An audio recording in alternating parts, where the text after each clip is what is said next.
Worry. It is an almost common thing that inevitably takes place in our lives. We can't deny it. You worry, I worry, we all worry.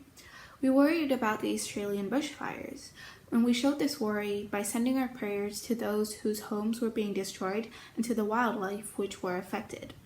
And now currently we're worrying about the almighty evil coronavirus which is everywhere on the news. And we're afraid of being infected, so we're buying ourselves the latest N95 respirators or the so-called doctor surgical mask to protect ourselves. When you hear the word worry, what comes to mind? Do you think of it as a terrible and intimidating feeling? Well, me too. But without this worry, we wouldn't be able to protect ourselves from the dangers and risks of our lives. However, too much of anything is never good, and too much worry can cause harm. I personally had first-hand experience of this. Once I stepped into my teenage years, I spent most of my time worrying about everything. I worried about losing friends, about my weight, how I wasn't thin enough, about my unfashionable clothes, and even if I got a B grade. It was terrible, living with the fear that tomorrow was going to be another dreadful and unlucky day. And you might be asking yourself, why must she let all these worries and stresses get to her?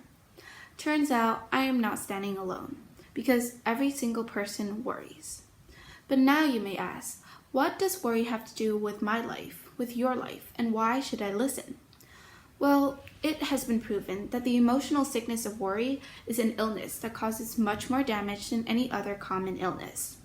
I know that often in my apartment there are papers put up to remind us to vaccinate at the local clinic.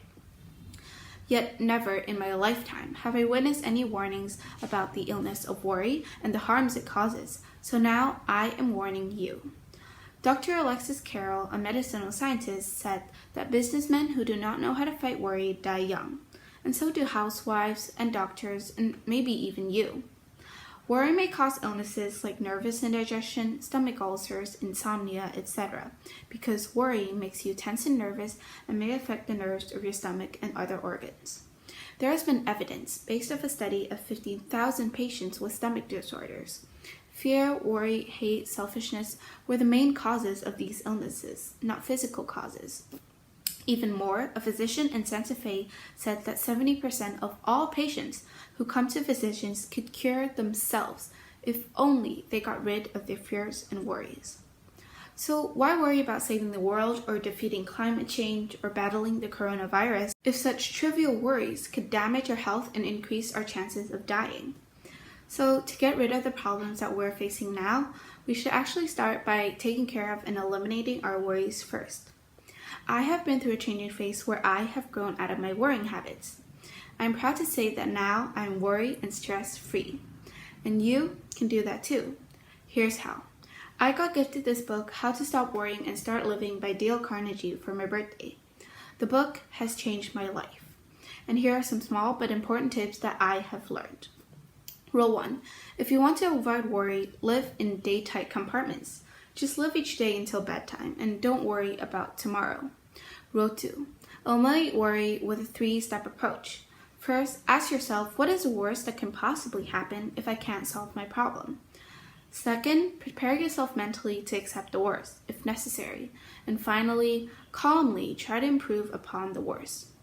Third, remind yourself of the exorbitant price you can pay for worry in terms of your health, because those who do not know how to fight worry die young. Here are some ways to cultivate a positive mental attitude. Rule 1. Let's fill our minds with thoughts of peace, courage, health, and hope, for our life is what our thoughts make of it. Rule 2. Count your blessings, not your troubles. And Rule 3.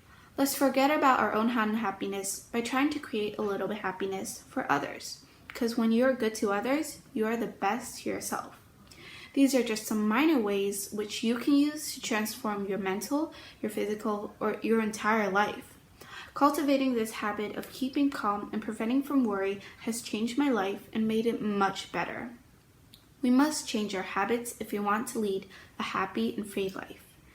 And if we want to make a positive impact on the world, we must start by improving ourselves. So let's all adopt this new way of life. Stop worrying and start living.